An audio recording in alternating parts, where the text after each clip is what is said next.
The singing brothers who brought disco to the world have spent most of the past decade writing for other star performers.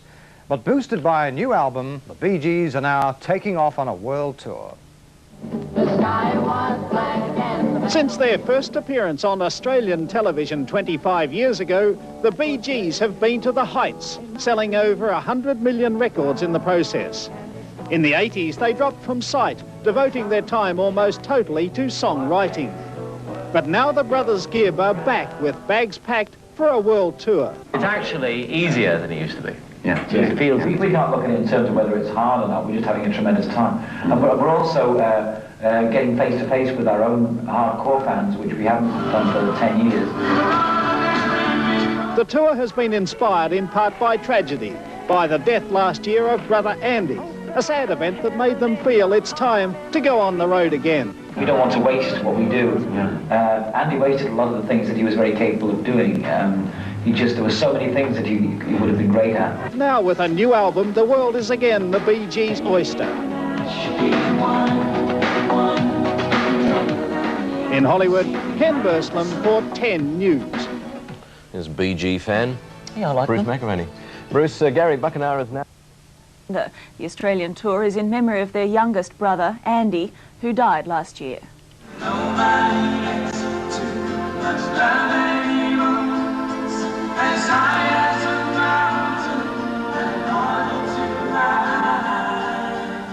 It's 10 years since the Bee Gees last did a major tour.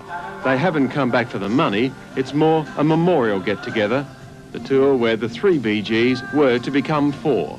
But the death of Andy, their youngest brother, last year put an end to those plans. Andy, when he was alive, did waste a lot of his talent, didn't do things he ought to do, you know. We don't want to be in that situation.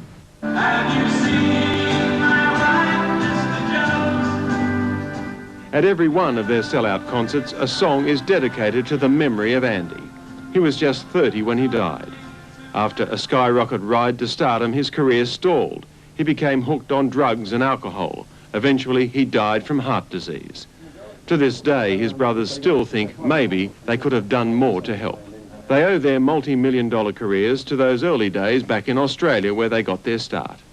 They're returning later this year.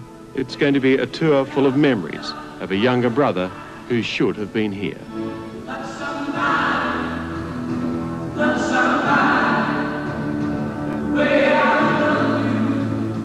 Robert Penfold, their multi-million-dollar careers to those early days back in Australia where they got their start. They're returning later this year. It's going to be a tour full of...